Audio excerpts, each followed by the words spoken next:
Good evening and welcome to Scotland at 7. My name is Brian Liddy and it's Monday the 10th of September, sorry, forgive me. I'm joined today in Scotland at 7 by Marion Fellows. Marion, thank you for giving up a part of your evening for us. We really appreciate it. No problem, Brian. And Marion, you were an SNP MP for Wishaw and Motherwell from 2015 up until earlier this year, and you were Yeah, also the party's spokesperson in Westminster for disabilities. So I think you'll be expertly um, you'll be ideal for some of the questions that we're going to be asking you tonight. well, I certainly hope so. Yes. So I'll start with our routine, sadly, Ukraine update, and today would be day 930 of the war in Ukraine. So a woman has been killed and another person wounded as air defences around Moscow intercepted at least 14 Ukrainian drones, the regional governor said on Tuesday morning. Fire broke out at a residential building in the Ramenskoye district, and a fuel complex in the neighbouring Tula Oblast was hit. Flights at Moscow's Vnukovo and Domodedovo airports were suspended during the attacks. There were further Ukrainian drone attacks reported in the Russian region of Bryansk, which borders Ukraine, and Lipetsk, several hundred kilometres south of Moscow. In Ukraine, air defence units meanwhile were engaged early on Tuesday in repelling a Russian drone attack on Kyiv, the military administration of the capital said. Ukraine's foreign ministry said it had summoned a senior Iranian diplomat to warn of devastating and irreparable consequences for their relations if Tehran has supplied Russia with ballistic missiles. The EU said its allies had shared credible intelligence that Iran had supplied Russia with ballistic missiles, which the US warned would be met with significant consequences. Andriy Yermak, the head of Ukraine's presidential office, said in response to the supply of ballistic missiles to Russia, Ukraine must be allowed to destroy warehouses storing these missiles with Western weapons in order to avoid terror. Sweden will send its 17th aid package to Ukraine with military support measures totalling 4.6 billion Swedish kroner, according to Swedish Defence Minister Pal Johnson. The package will include ammunition for infantry fighting vehicles already donated by Sweden, as well as purchases that would facilitate a transfer of Gripen fighters in the future. Latvia said the Russian drone that crashed on its territory was a fully armed Iranian design, exploding Shahad. General Leonidas Kalnins, the Latvian Armed Forces Minister, said the explosive warhead struck half a metre deep into the ground and was neutralised on the spot, avoiding detonation. Russia said its forces had pressed forward on the eastern front in Ukraine, capturing the village of Mermerik, east of the city of Pokrovsk. Ukrainian President Volodymyr Zelensky said Kyiv's forces were holding their own. President Zelensky said Ukraine's top commander, Oleksandr Syrsky, reported on action in the Kharkiv region and on Kyiv's incursion into Russia's Kursk region, launched in August. Zelensky said that Ukrainian forces were getting Russia used to a clear understanding of where its land is and where its neighbours' land is. Ukraine's population is trapped in cycles of terror through Russian attacks on civilian facilities like hospitals, schools, supermarkets and energy infrastructure, according to Volker Turk, the UN Human Rights Commissioner. Forgive me there. Vladimir Kara-Murza, freed by Russia in the prisoner swap in August, has urged the West against allowing Putin any face-saving way out of the war against Ukraine. China's Foreign Minister Wang Yi is due to visit St. Petersburg on Wednesday and Thursday for a security meeting of the BRICS group of countries. Apologies for misreading that last item there. Marion, was there anything in today's update that you'd like to highlight? Um, no, I think it is really important. Obviously, there's been different movements, but we really do, I think, need to allow Ukraine to do what it asks. I think that they've made major improvements, but this idea of giving them weapons to to help in the war effort, and then to put brakes on what they can actually do, does seem a bit counterproductive at this stage, when Russia can do more or less what they like and cause real mayhem, disturbance, and death in Ukraine because of that. Thank you, Marion. And I'm routinely amazed just at how lengthy our Ukraine updates are, and you hear so little of this in the mainstream news. Incredible, Absolutely. really, isn't it? You know. But so now I'll give viewers the latest from Israel and Gaza. At least 41,020 Palestinian people have been killed and 94,925 injured in Gaza since the 7th of October, the Gaza Health Ministry said in a statement today. The toll includes 32 deaths and 100 injuries in the previous 24 hours. Israeli airstrikes on al-Mawazi humanitarian zone in the Gaza Strip have killed at least 19 people and injured a further 60, according to witnesses and medical officials. Entire families disappeared in the Mawazi Khan Yunis massacre under the sand and deep holes, the Gaza Civil Defence spokesperson Mahmoud Basal said. Prosecutors at the International Criminal Court are looking into the reported death of Hamas military leader Mohammed Deif and will withdraw their case against him if they can confirm it, legal filings show. Deif, 58, was believed to be one of the masterminds of the 7th of October Hamas-led attacks on southern Israel. The third phase of an ongoing campaign to vaccinate children in Gaza against polio began today. From the 10th of September to the 13th, children in northern Gaza will receive vaccines according to the UN. The Israeli military said Aysenur Ezgi, an American activist, was killed in the occupied West Bank and was likely unintentionally shot by Israeli forces, following an inquiry into the incident. Blinken said the killing was unprovoked and unjustified and shows that Israeli security forces need to make some fundamental changes in their rules of engagement. Israel's Defense Minister Yoav Gallant said Hamas's military capabilities had been severely damaged after more than 11 months of war, claiming the Palestinian militant group no longer existed as a military formation in Gaza. During a joint press conference with the UK Foreign Secretary, I'll read that again. During a joint press conference with the UK Foreign Secretary David Lammy in London, the US Secretary of State Antony Blinken said more than 90% of the issues in the hostage release talks with Hamas have been agreed, adding that the remaining issues are resolvable. Marion, just again the same question. Is there anything there that you'd like to highlight? Yeah, I mean, it just seems to be day and daily more and more deaths of innocents. We really, really need to get this. And of course, we're back to what we've been saying for months, almost coming up in a year now, that Benjamin Netanyahu cannot allow the war to die back, because then he would be presumably on trial, possibly in jail. And that seems to be the main thing that keeps him going. And it's almost inconceivable that a new incoming Labour government is just going to carry on exactly the same way as the Tory government ahead before them. It just doesn't seem right that they're making no real efforts, as far as we can tell, to stop all the arms sales to Israel and to really fight for peace, if that isn't an oxymoron.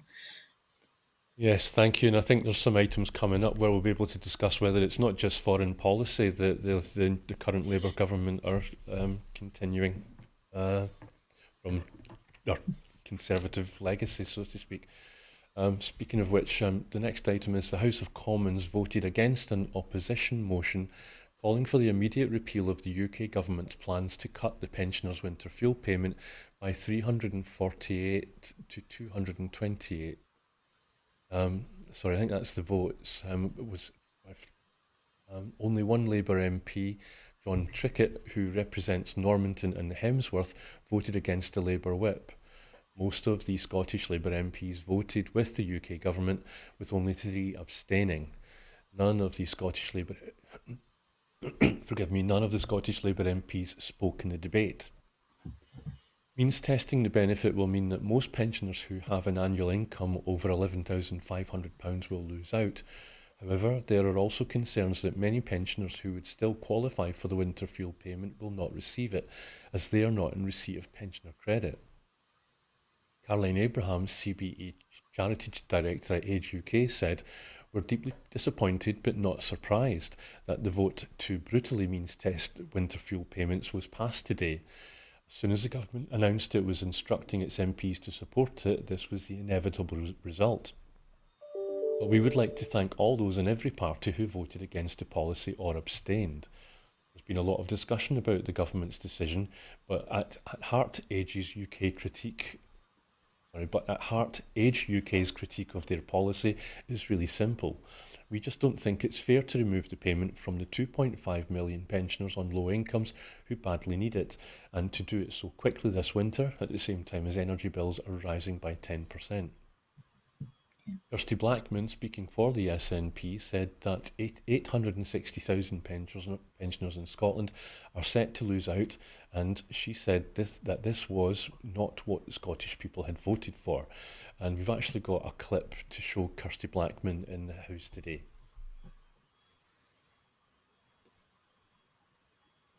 Any second now, fingers crossed.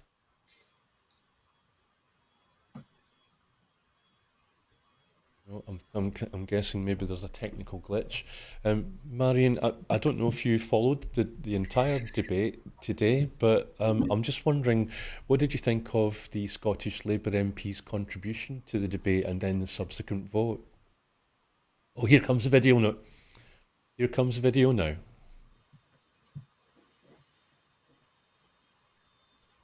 Blackman. 860,000 pensioners in Scotland are set to lose out on this pension. The Prime Minister, the Chancellor, have chosen to cut the pensioner cost of living payment. They've chosen to cut the winter fuel allowance. They have made the political choice to scrap these payments.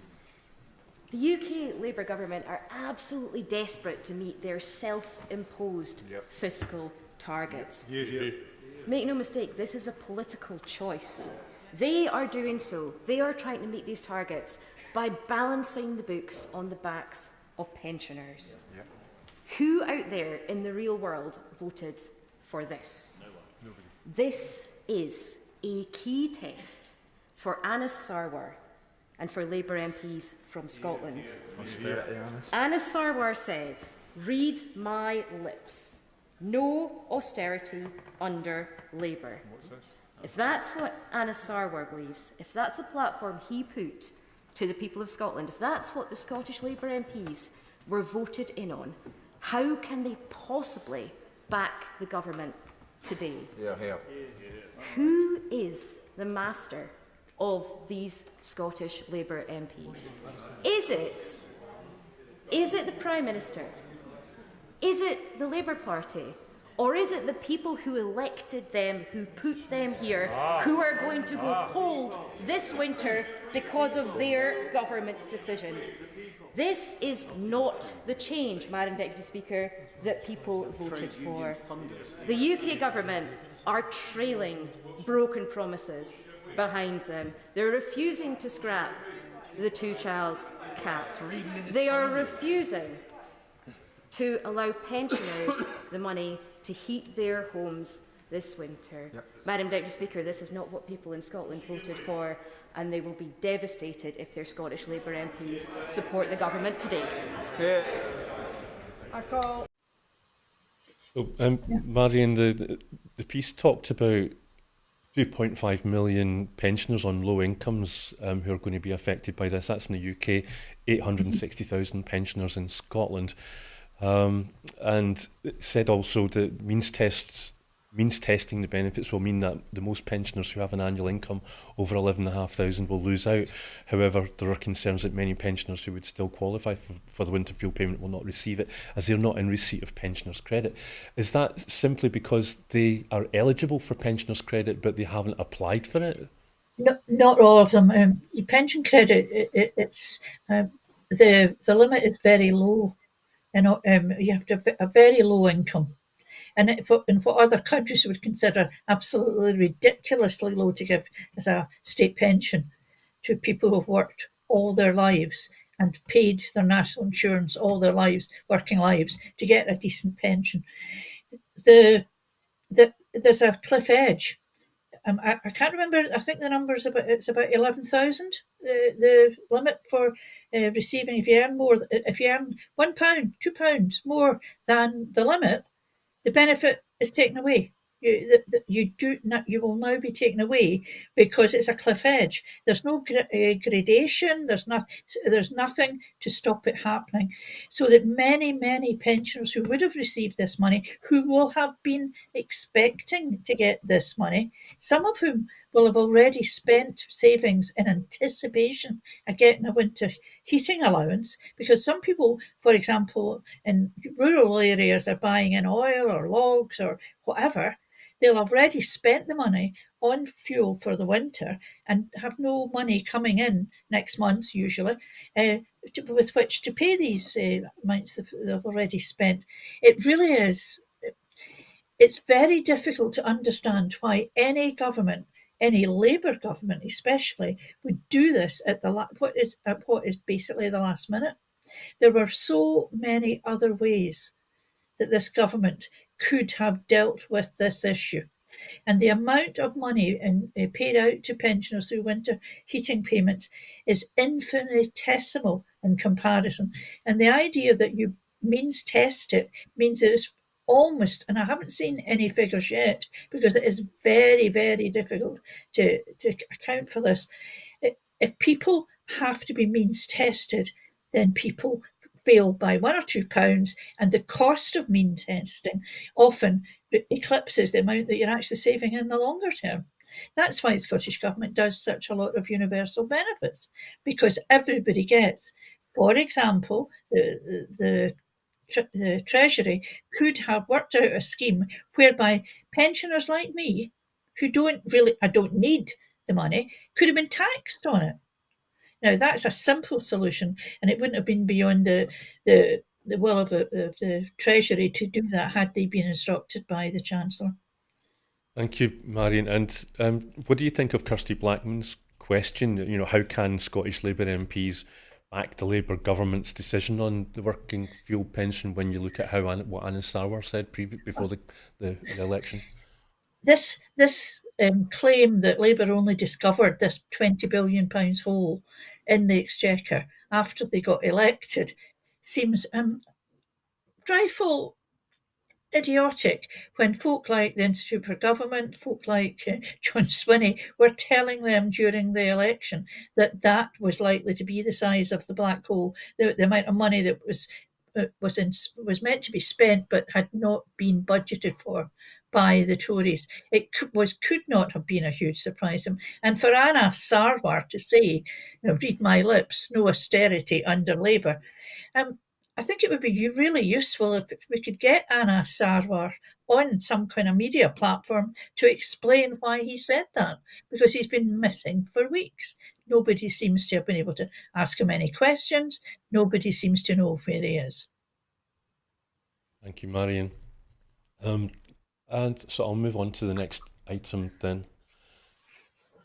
The Resolution Foundation think tank has urged Rachel Reeves to announce changes to capital gains tax, inheritance tax and national insurance in next month's budget that would raise more than £20 billion a year for the Treasury.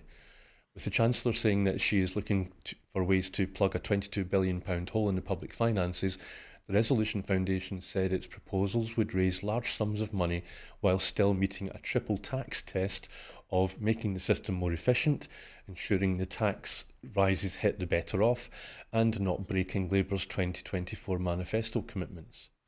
Both Rachel Reeves and Both Rachel Reeves and Sir Keir Starmer have warned voters that the state of the public finances means tough decisions will be necessary in the budget, and changes to capital gains tax and inheritance tax are high on the list of revenue-raising measures being considered by the Treasury. Adam Corlett, a principal economist at the Resolution Foundation, said there is widespread speculation about what might be in the first budget of the new Parliament, but overall tax rises are a dead cert and time-honoured tradition. The Labour manifesto included £10 billion of tax rises, but fresh ones will be needed in order for Rachel Reeves to sufficiently fund public services and investment while still hitting her fiscal rules. Think tanks said taxes were going up even in the unlikely event that Reeves chose to announce no fresh revenue-raising measures on the 30th of October, because she had inherited £42 billion of tax increases bequeathed from her predecessor, Jeremy Hunt, and she has given no hints that they would be reversed. In addition to immediate reforms of capital gains tax and inheritance tax and national insurance, the Resolution Foundation said Reeves should get the ball rolling on important longer-term tax reforms to business rates, council tax and road pricing. They said up to £12 billion a year could be raised from a capital gains tax regime that was ripe for reform because rates of the tax were unjustifiably lower than for other forms of income. It proposed aligning capital gains tax rates for shares with dividend tax rates, taxing property capital gains like wages, introducing capital gains tax exit charges when moving country or when leaving the country, and applying it at death. Dividend and rental income tax rates should also be reformed. The Resolution Foundation also called on the Chancellor to close loopholes in inheritance tax that allow the very wealthy to avoid paying their fair share and undermine public trust in the tax.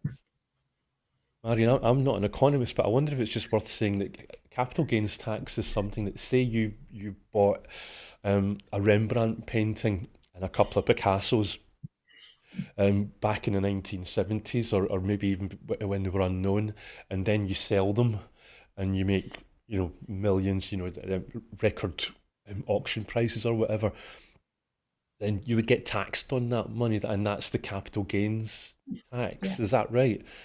Yes. It's the gain that you make on items like paintings. You wouldn't make you're not charged capital gains tax when you sell your principal residence, but if you sell another property that you own, you'll be likely to be taxed under capital gains tax, and that's how some people make a living. That's how they make a living, because they buy properties, do them up and sell them. But it's not charged at the same rate as income tax. It's much lower. Well, I'm thinking of somebody else that would be an ideal sort of target for the kind of reforms that the Resolution Foundation's making, and that's King Charles, when I think about what he inherited recently after his mum died. But we mustn't forget that the royal family pay tax voluntarily. Okay, that's kind of them. But I was also reminded of the SNP conference because there was resolutions passed to say that the Scottish Government should start to tackle big reforms and like the land reform and also council tax, which the SNP have been saying they want to do for many years now. So how do you think this could impact on the Scottish Government's plans? Well, as I'm not privy to the Scottish Government plans, but you're right about the SNP trying to do away with council tax to look at local income tax, but that ship sailed after 2007, when Labour refused to have anything to do with any of this. But the really interesting thing is we're talking that the Chancellor of a UK Labour government is talking about almost not taxing the very rich. There's the TUC wanted to introduce a wealth tax. Other organisations want to introduce a wealth tax. These ideas that have come out today are really interesting, because that's exactly what they would actually be. And I don't see Rachel Reeves being very interested in taxing the very rich, because she's not shown any interest in doing that since before the election, and certainly none at all after the election. I mean, that was going to be my next question to you, was who do you think that, who will end up paying the most tax, do you think, after the budget? Will it be oligarchs and non-doms, or will it be you and me?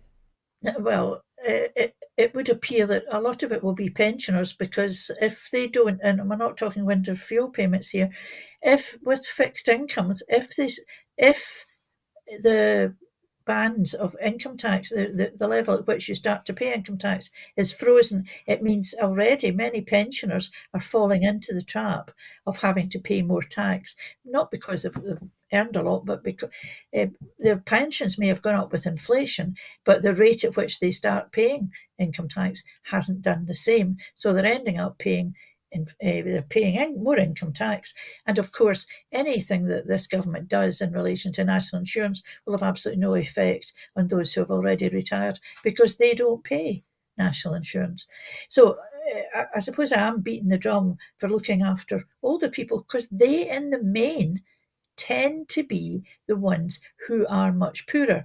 And those pensioners who have, say, a small works pension, are actually getting more and more tax to pay on these pensions, don't qualify for tax credits, and they fall between all these stools, and they end up being worse off. That's even before you take into account inflation that's been running. And I know it's come down, but inflation has been running high for years. And just because it's down to 4%, 2%, 3% doesn't do away with the fact that the prices have gone up beforehand. And they're not going to come down at any time soon. Yes, and as you've implied, this is all happening during a cost of living crisis, but time's against us. So, Yeah. A new report from the Electoral Commission has called on UK government ministers to expand the ID that people can use to vote. As the report revealed, that as many as 750,000 people might not have voted in the 2024 general election because they lacked the necessary documents. Forgive me. The Electoral Commission said the UK government should also look at allowing people without ID to vote if someone who did have proof of identity was able to vouch for them at a polling station. Its study into the voter ID laws, which were introduced under the Conservatives in 2022 and used for a national election for the first time on the 4th of July this year, found that an estimated 16,000 voters were turned away from polling stations for lacking ID and did not return, 0.8% of the total number of people who voted. However, when polling carried out for the research asked people who did not try to vote at all the reason why, 4% said it was because they lacked ID. When the polling included a prompted list of reasons, it rose to 10%. With a 60% turnout of the UK's registered electorate of around 47 million people, even 4% of those who did not try to vote because of the ID rules would mean that about 750,000 people were denied a vote. The study excluded Northern Ireland because it has its own voter ID laws since 1985. While the report noted that the 2024 election turnout of 59.8% was the lowest since 2001, it said it was impossible to accurately say whether this was linked to the new rules. The research found that the problem was particularly prevalent among people from more deprived social backgrounds. There were also signs that this was the case for disabled people and those who were unemployed. But it said it's not at statistically significant levels. Similarly, while polling for the study found 87% of people overall were aware of the ID rules, this fell to 71% for 18 to 24-year-olds and 76% for people from minority ethnic communities. When the ID law was introduced, campaigners criticised the narrow list of permitted forms of photo ID, which included 7 different types of ID for older people, but none for students or younger people. In its report, the Electoral Commission said it should also include the Oyster photo card for students aged 18 plus in London, as well as the nationally used Job Centre Plus travel discount card and the Veterans card. It also said UK ministers should consider a system whereby someone lacking the documents to vote could have someone else attest to who they were. Marion, it's also just worthwhile saying that it wasn't mentioned in our piece, but at the time, it was widely noted that voter fraud in the UK up until then was practically non-existent, wasn't it? But I Yes. guess you would have been a member of Parliament at the time. Can you maybe remind us of what it was like when that law was brought in? Well, of course, it was first brought in, well, it was first used in the English council elections last year. And there were all these problems that you've identified, that's been identified by the Commission, are absolutely the ones that they identified in the English council elections last year. Everybody and their granny knew that people weren't turning out to vote in poorer areas because they didn't have ID. People were confused, no matter how often you tell them.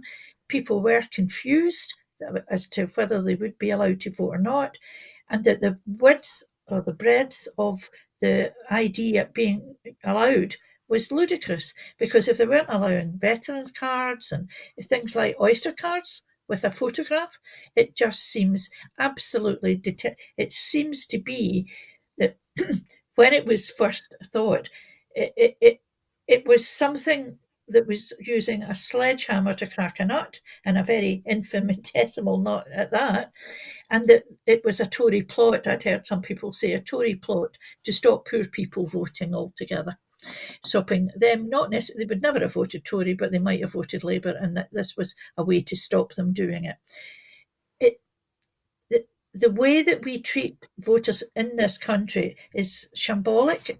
And if you look also at what happened during the general election in Scotland, when many, many, many people were on holiday and the system crashed, in many areas they just couldn't get enough postal votes out to people to allow them to vote, then that was also had a huge effect on the number of people who wanted to vote but couldn't.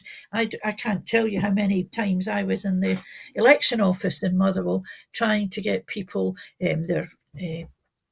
the postal votes quickly enough so that they could vote before they went on holiday. And the number of people who wrote to me and said I wanted to vote but couldn't because I was away and my postal vote didn't come back in time. The election was called in such a short space of time, and right across the UK, election offices were really preparing for an election in October, and there was no cognizance taken of the fact that the Scottish holiday period started in July. It was a shambles. It was a complete. I'm not saying anything about the people who were working in the election offices, because they went over and above in some cases to try and help, but the system just could not cope with the issuing postal votes, sorting out voter ID for those who didn't have any ID, because the law was made in Westminster by people who can't conceive of someone not having a driving licence or a passport. And if I think I'm right in saying that I heard someone say recently that there were no plans for the Labour government to change this or remove. Exactly. I don't know if you've It's heard the again, same. it's a continuation of Tory rule under this new Starmer government, it appears. Yeah, thank you. We really are behind time now. So, Sir Paul Marshall has sealed a £100 million takeover of The Spectator magazine as the backer of GB News completes the next stage of his ambition to control a significant swathe of UK conservative and right-wing media outlets. Excuse me. Marshall, the hedge fund tycoon, who already owns the Unheard website, is also in the running to buy the Daily and Sunday Telegraph, with the second round of bids by prospective buyers due by the 27th of September. The tycoon, a backer of the often controversial GB News TV channel, which launched 3 years ago, has acquired the politically conservative magazine through his old Queen Street ventures. Marshall, who has been in exclusive talks to buy the magazine for the past month, has promised to keep The Spectator an independent part of his rapidly expanding UK media empire. To date, Ofcom, the media regulator, has carried out 23 formal investigations amid 13 breaches of broadcast rules by GB News relating to the TV channel's lack of impartiality. Spectator chair Andrew Neil, a former chair at GB News, who said last year that hedge funds should not be allowed to own newspapers over conflict of interest concerns, is expected to leave now that the sale is complete. Fraser Nelson remains the editor of The Spectator. So, Marion, I expect that you might be quite pleased to hear that Fraser Nelson is going to remain the editor of The Spectator. Paul Marshall is somebody, I did a wee bit of looking into what it says, but his wiki biography says that he's a philanthropist, amongst other things. And fair enough, it seems that he did actually top the Sunday Times givers list. So that may well be true. He was originally associated with the Lib Dems until about 2016, I think it was, when he donated £16,000 to Michael Gove's leadership campaign. And I think he's also donated tens of thousands of pounds just to the Tory party in general. I was wondering, do you think Paul Marshall is going to be good for the readership of The Spectator and, I dare say, their shareholders as well? I honestly don't know, and I have to honestly say I don't care. I think this whole idea that tycoons, people with lots of money, can buy into different types of media, I mean, it is quite scary if you look at it logically. Folk like Elon Musk, who took over Twitter and now X, folk like that, they seem to think that their money should buy them the right to sway public opinion, and there doesn't seem to be, through the laws we have at the moment, any way of stopping them. And it is very, very worrying that he's possibly going to buy The Spectator. He's going to be considered fit enough, and because he's got enough money. And as you said, was it 13 breaches of impartiality on GB News? It defies description. We need a proper media strategy from the new government. We need something that makes sure that people get to see on TV and listen on radio to impartiality and to people who actually obey the rules. I mean, we went through the whole Murdoch thing over the 90s and 2000s, right up till quite recently, where they seem to have, Rupert Murdoch, because of age, has moved away from things. But you can see, at least it would appear, that Paul Marshall wants to kind of fall into that mould by taking over various media outlets and using them to punt his own agenda. Thank you, Marion. I was going to actually ask you if you thought he was maybe hoping that he was going to become the new Murdoch. Yeah, and just quickly, is Ofcom up to it, do you think? On past record, not entirely sure, but it's all we've got. And they really should be. But of course, a lot of that comes from political direction, because the Secretary of State can actually request that Ofcom looks into things, and that isn't necessarily going to happen, because this government seems to be absolutely wanting to give us all the worst possible news possible, and certainly Paul Marshall will probably help in that regard. Thank you.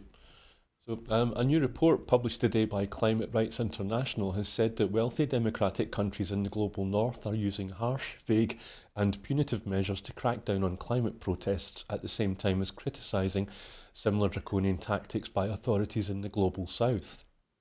The Climate Rights International report exposes the increasingly heavy-handed treatment of climate activists in Australia, Germany, France, the Netherlands, Sweden, the UK and the US.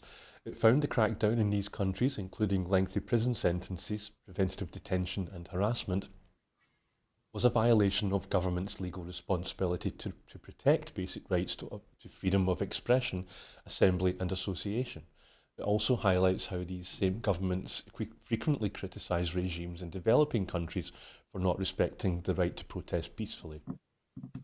Across Europe, the US and the UK, authorities have responded to non-violent climate protests with mass arrests and draconian new laws that have resulted in long prison sentences.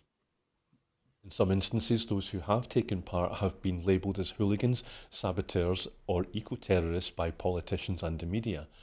Senior human rights advocates and environmental campaigners have raised concerns about the crackdown and called on governments to protect the right to non-violent protest. The escalating climate crisis has resulted in record-breaking temperatures around the world in 2024, driving food shortages, mass movements of people and economic hardship, as well as deadly fires and floods. However, the report said that rather than taking urgent measures to reduce the use of fossil fuels and halt ecological collapse, many wealthy countries have instead focused on those trying to stop those raising the alarm by taking part in protests and civil disobedience. The Climate Rights International report also found record prison sentences for non-violent protests in several countries, preemptive arrests and detention for those suspected of planning peaceful protests, draconian new laws passed to make the vast majority of peaceful protests illegal, measures to stop juries hearing about people's motivation for taking part in protests during court cases, and Climate Rights International called on democratic governments around the world to halt the authoritarian crackdown and protect people's rights to protest. So, Marion, really, I just wondered, did you ever think that the UK would be included in that in a list like that? Not until quite recently. And yet now, it because of the new laws they've put out, it is absolutely included in that list. It seems to be we're moving further and further to the right. Well, we did under Boris Johnson. Rishi Sunak did very little to change any of that.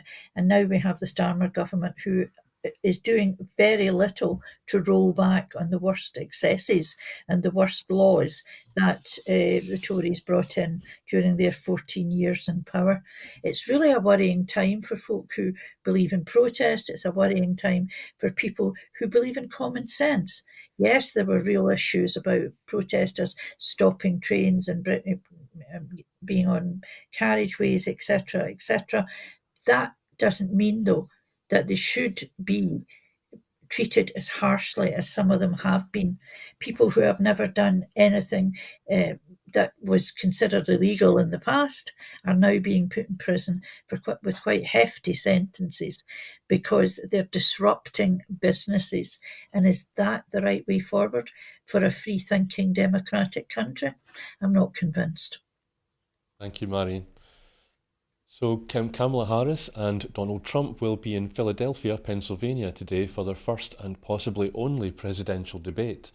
The event will mark the first time that Harris and Trump have ever met face to face, and it comes less than 2 months after Joe Biden withdrew from the presidential race, following his own fateful debate performance in June.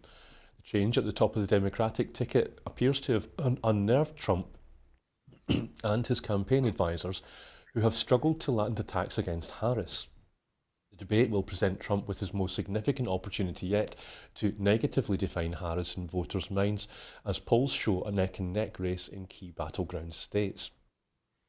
For Harris, the debate could allow her to deliver on her oft-repeated promise to voters that she will prosecute the case against Trump.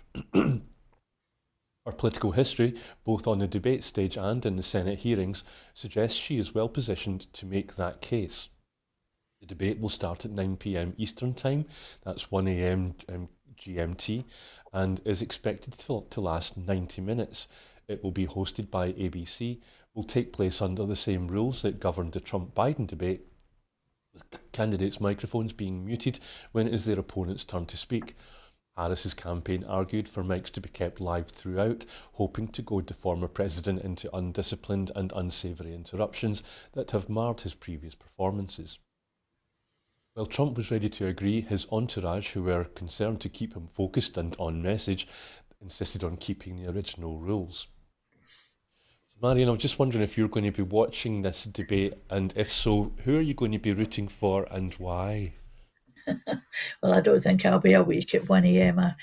I'm not very good at staying up very late, but I will be looking carefully in the morning at the news reports on it. Excuse me. I think, without doubt, I will be on Kamala Harris's side.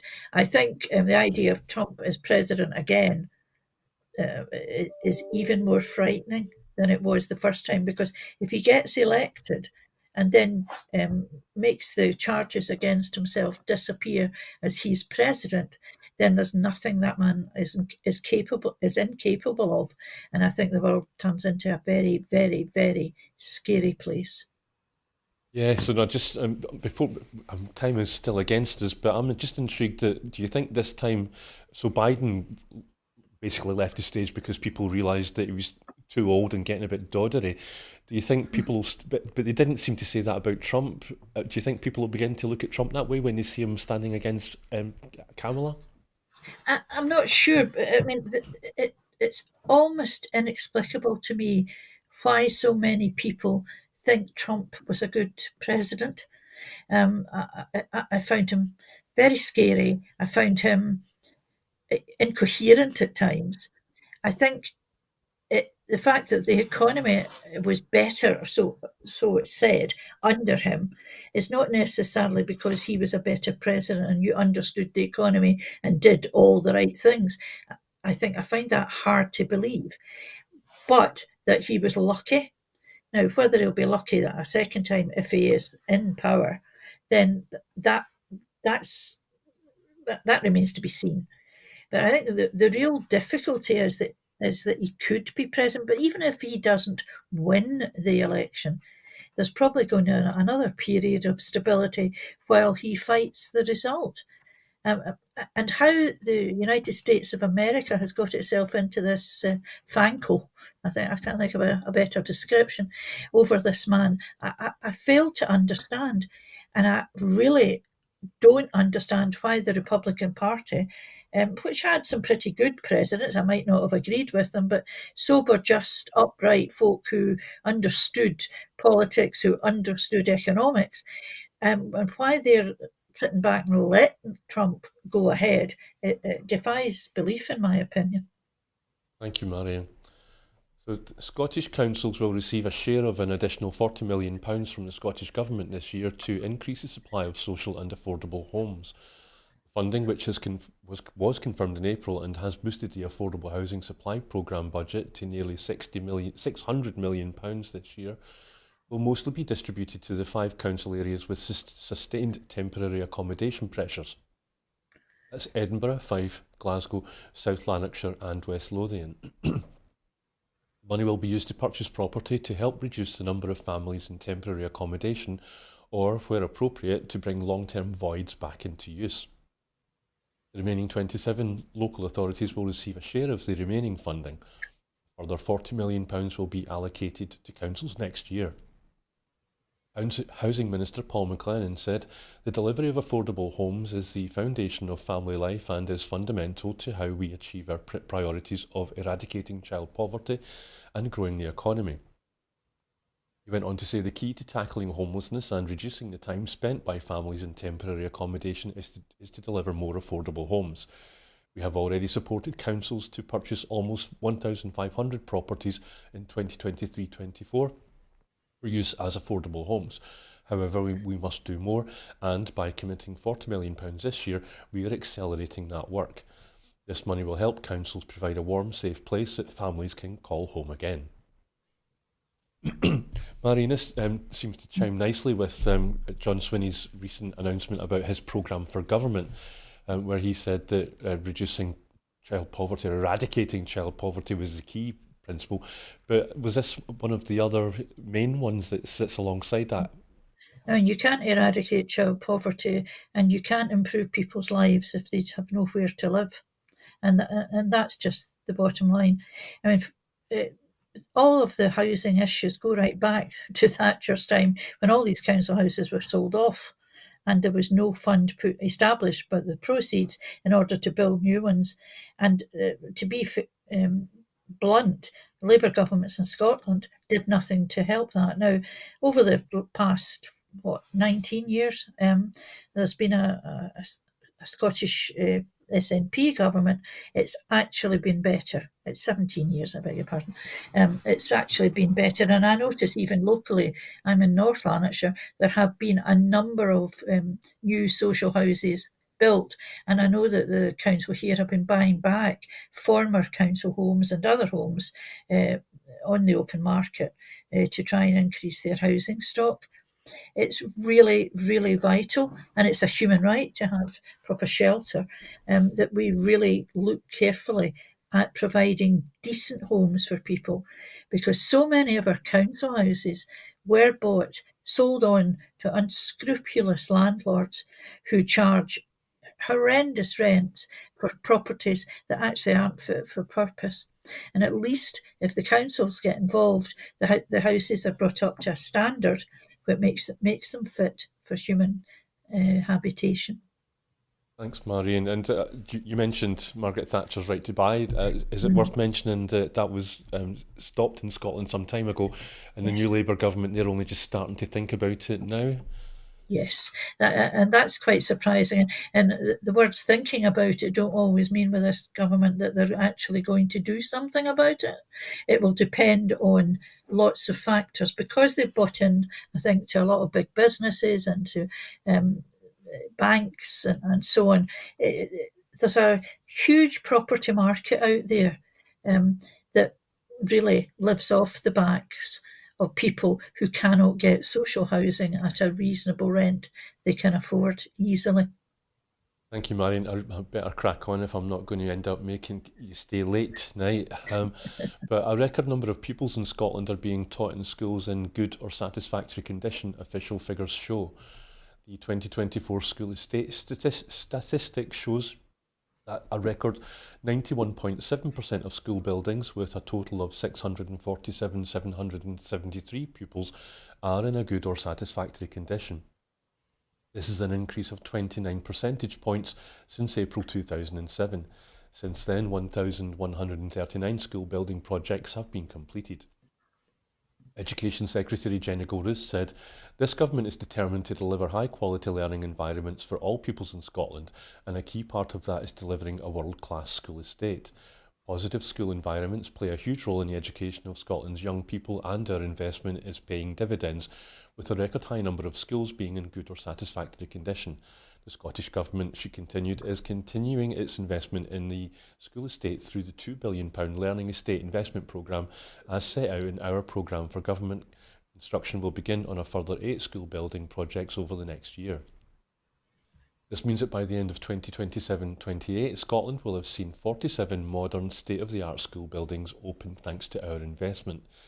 So, Marion, I'm guessing that this is also another way that you could help eradicate child poverty by giving them a good education and a sound school building. And the piece there just again mentioned John Swinney's programme for government. But do you think that programme for government is going to be at risk in all the good work that it's doing after Rachel Reeves' budget in later this year? Well, I think the answer to that question is another question. Who knows? Because the Scottish Government always has to balance its budget. It never knows entirely what its allocation will be. And it has to budget almost. And it used to be when the budgets were earlier, it was easier for the Scottish Government to know more or less what they were going to get in funding from UK government. But now the budgets are now in late October now, this time, almost November. And they need to know what they're getting in order that they can properly budget.